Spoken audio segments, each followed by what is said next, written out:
সবাই কেমন আছেন? আমি ভালো আছি, আশা করি আপনারাও সবাই খুব ভালো আছেন। ঝাড়গ্রামের এটা আমাদের প্রথম সকাল। এই যে একদম রাস্তার ওপরেই হোটেল, তাই জন্য আওয়াজ খুব বেশি। সকালবেলা ঘুম থেকে উঠে পড়েছি, করবো যে সাইড সিন, মাথায় শ্যাম্পুও করেছি। ঠান্ডা খুব জাহামরি লাগছে তা না, মানে খুব মিষ্টি একটা ঠান্ডা, সুন্দর। আর এই যে এখানে আমাদের ব্রেকফাস্ট দিয়ে গেছে। কেউ মুড়ি তরকারি খাবে, কেউ পুরি তরকারি খাবে। তো আমি পুরি তরকারি খাবো। কালকে রাতে তো মাংস রুটি হয়েছিল। আমার হাজব্যান্ডের আবার পেটের একটু সমস্যা হয়েছে, সে খায়নি, তাই জন্য একটু মাংস রয়েছে। শাশুড়ি আর মেয়ে ওই মাংস দিয়ে আবার মুড়ি দিয়ে খাবে। তো দেখা যাক, চলুন খেয়ে দে, তারপর আমরা আজ একটু সাইট সিন করতে বেরোবো। পুরোটা সাথে থাকুন, দেখতে থাকুন আমাদের সফর কেমন চলছে।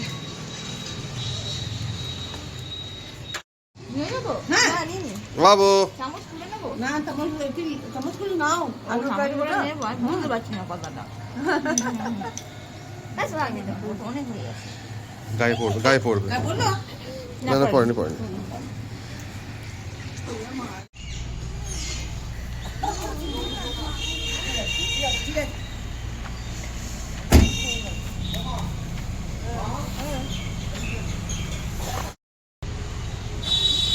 আর এই যে আমি, আর এই আমার সাজ। বাইরে এসে আবার কি সুন্দর রোদ উঠেছে, কিন্তু ভালো হাওয়াও দিচ্ছে। চলুন বেরোই আমরা সবাই একসাথে।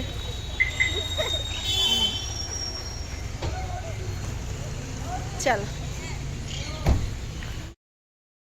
শীতের সকালে সোনার রোদ মেঘে আমরা কিন্তু বেরিয়ে পড়লাম একেবারে মেঠো পথ ধরে। প্রথম দিকে রাস্তাটা একটু কাঁচা পাকা ছিল, তারপরে অবশ্য ভালো রাস্তা পেয়েছি।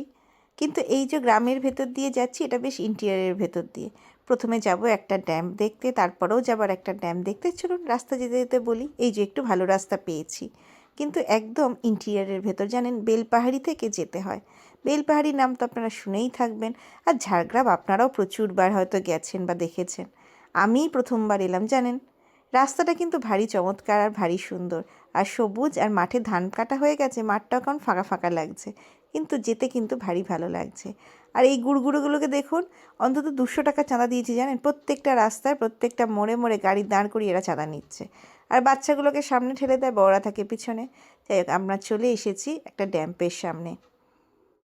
নদীর নাম তারাফেনী। নামটা কেমন অদ্ভুত না? যদিও খুব ছোট্ট একটা ড্যাম, হয়তো শীতকালে এরকম অবস্থা, বর্ষাকালে হয়তো এর অন্য রূপ থাকে। দেখতে খারাপ লাগছে না, কিন্তু যারা রোজ দেখে তাদের চোখে হয়তো এর কোনো বৈচিত্র্য নেই। যেমন আমার হাজব্যান্ডই বলল, এ তো আমাদের ওখানেও আছে, কোপাই। যাই হোক, ঠিক আছে। তো মোটামুটি আমরা তারাফেনী দেখলাম, এবং তারাফেনীর ওপরে রাখা যে ড্যামটা আছে সেটাও দেখলাম। যদিও বেশিক্ষণ এখানে আমরা সময় নষ্ট করিনি, অনেকগুলো জায়গাতেই যাওয়ার ইচ্ছা আছে। সাইট সিন করতে আমার যে বিশেষ ভালো লাগে তা না, কিন্তু এই যে রোডের ওপর দিয়ে চলা, এটাই আমার কাছে খুব ভালো লাগা, জানেন তো। এই যে তারাফেনীর যে ড্যামটা, সেই ড্যামটা ছোট, খুব বিশেষ বড় নয়। যাই হোক, তারাফেনী নদীকে আমরা ডিঙিয়ে এবার ঢুকবো হচ্ছে জঙ্গলে। চলুন এগোতে এগোতে গল্পগুলো বলি। যদিও ব্লগগুলো আমার ছাড়তে একটু দেরি হয়ে গেল, আসলে স্কুলেতে এত কাজের প্রেশার চাপ রয়েছে। ছুটিটা তো চলে গেছে হুশ করে, তারপরে এত কাজের প্রেশার পড়ে গেছে যে আমি কোনো কিছুই আর ঠিক মতো করে চলে যেতে পারছি না। তাই জন্য ব্লগগুলো আপলোড করতে একটু দেরি হয়ে গেল। হঠাৎ করে দেখলাম যে ফোনটা হ্যাং করতে শুরু করেছে, তাই ভাবলো আগে ব্লগগুলো ছাড়ি, ভিডিওগুলো ডিলিট করি, তারপরে জঙ্গলের রাস্তা দিয়ে যাচ্ছি। রাস্তাটা ভারী চমৎকার ছিল, মানে একদম মসৃণ মাখন রাস্তা, আর শালের জঙ্গল দুদিকে, দেখতে ভারী সুন্দর, ভারী চমৎকার। চলেই যাই। এর কোথায় যে শেষ জানি না। তারপর কোথাও কোথাও আবার একটু লাল মাটির রাস্তাও পড়ছিল জানেন। দুইয়ের কম্বিনেশন ছিল খুব সুন্দর। ঝাড়গ্রাম বলুন, বিষ্ণুপুর বলুন, দুটোই কিন্তু লাল মাটির দেশ। এটা একটু আর প্রচুর মানুষ ঘুরতে এসছে। তার গাড়ির ভেতরের অবস্থাটা একবার দেখাই। এই যে আমরা গান শুনতে শুনতে এলিয়ে পড়েছি। চুলটা খোলা রেখেছিলাম প্রথমে, তারপর দেখলাম বেঁধে নিই, কারণ রাস্তায় কিন্তু ধুলো আছে। আর এই যে আমরা এখানে নেমে পড়েছি, এখানটায় চলে এসেছি, সেটা ভীষণ সুন্দর। এটা হচ্ছে খেদারানি ড্যাম, খেদারানি নদীর ওপর ড্যাম। এই জায়গাটা কিন্তু ভারী চমৎকার আর ভারী সুন্দর। এখানে তো আমার কুকুর নিয়ে আমাদের দুই ফ্যামিলির মধ্যে বেশ বচসা ছিল, আমাদের মধ্যে না, মানে অন্য একটা ফ্যামিলির সাথে। প্রথমে ঠিকঠাক ছিল, তারপর আমার মার একটা হঠাৎ করে রিয়াকশান দিয়ে দিয়েছে, আর তাদেরও সিন ক্রিয়েট, এই যে এই কুকুরটিকে নিয়ে ঝামেলা। যাই হোক, সেই গল্প নয়, পরে বলবো। বেশ ঝামেলাটা হয়েছিল, মনে থাকবে এখানে এসে। চা খাবো ভেবেছিলাম, খাইনি, কিন্তু জায়গাটা ভারী চমৎকার, ভারী মনোরম। কিন্তু জায়গাটা সৌন্দর্য উপভোগ করতে না করতেই বেঁধে গেছিলো ঝামেলা। তো সবাই মিলে ঝামেলা টামেলা করে গা আরও গরম টরম করে নিয়ে তারপর আমরা জায়গাটা ছেড়েছি। এত সুন্দর নদীটা, তার উপর একটা ছোট চড়াও আছে জানেন, দেখতে পাচ্ছেন মধ্যিখানে। কিন্তু ওই দিকটা কুয়াশাচ্ছন্ন ছিল, সেটার জন্যই কিনা কি জানে একটু কম আলো লাগছিল। দাঁড়ান, ওই দিকে যাই, ব্রিজের ওই দিকটা। আর এই যে সবাই আমরা নেমে পড়েছি ব্যাগপত্র নিয়ে, একটু চা খাবো, একটু গরমে দাঁড়াবো, এই ছিল প্ল্যান, কিন্তু ঝগড়ার ছোটে সব গেছে ভেস্তে।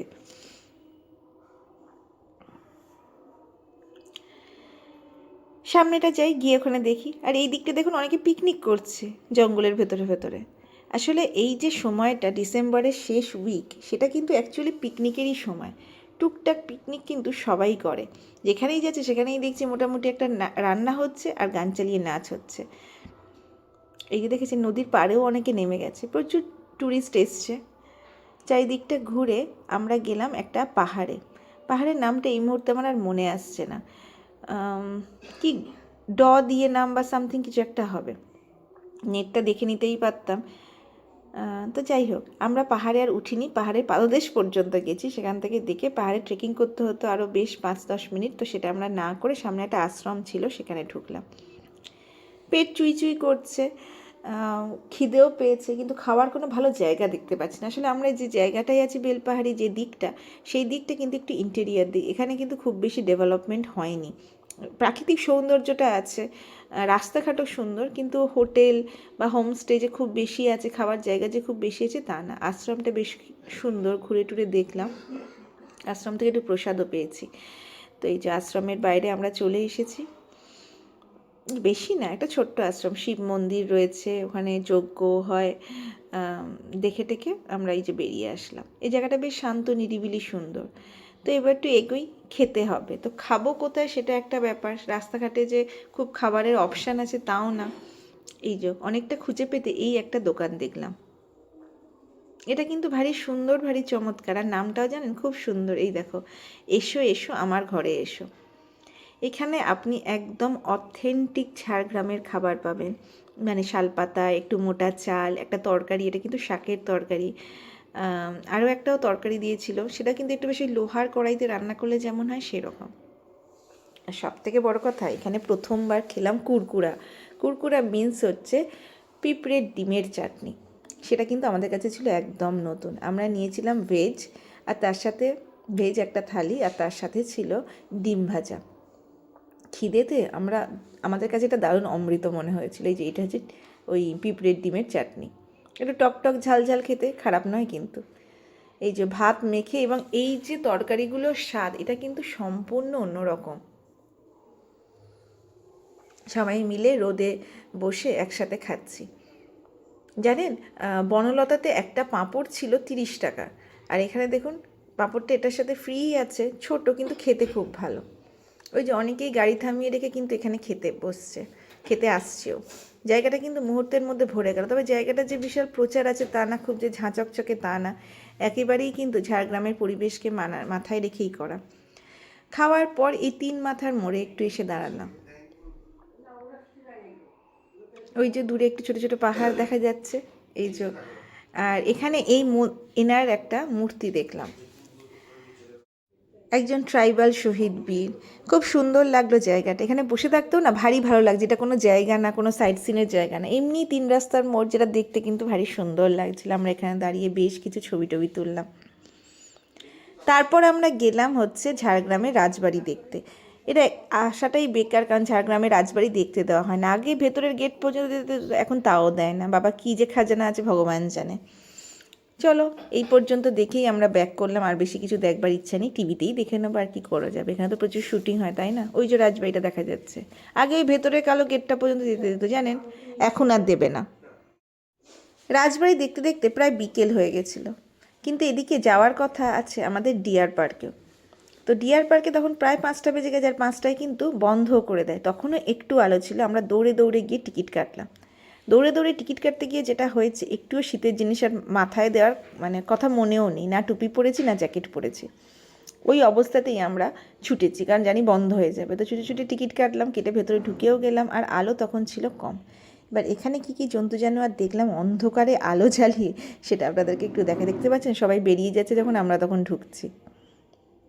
25 টাকা করে টিকিট। এই যে আই লাভ ঝাড়গ্রাম এখানেও রয়েছে। চলুন ভেতরটা দেখি কী কী জন্তু জানোয়ার দেখতে পেলাম, সেটা আপনাদেরকে একটু দেখাই।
ওখান থেকে তো বেরিয়ে এসে বাইরে একটু চা খেলাম, অনেকক্ষণ আমরা চা খাইনি। তো চাটা খেয়ে হোটেলেই ফিরে যাবো। আজকের খাবার দাবার হোটেল থেকেই খাবো। এই যে সবাই এখানে আমরা বসে চা খাচ্ছি। তারপর ভাবলাম এখানকার ফুচকা একটু ট্রাই করি, কিন্তু জানেন তো এখানকার সুজির ফুচকা মোটেও খেতে ভালো না। যাই হোক, ওখানকার হয়তো এটাই চলে, আমার মুখে অতটা ভালো লাগেনি।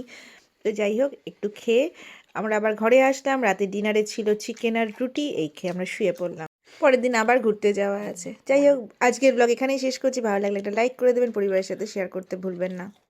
আর যারা নতুন দেখছেন তারা চ্যানেলটিকে সাবস্ক্রাইব করে পাশে থাকার চেষ্টা করবেন। সবাই ভালো থাকবেন, সুস্থ থাকবেন। দেখা হবে আবার কালকের পর্ব নিয়ে আরও একটা নতুন ব্লগে।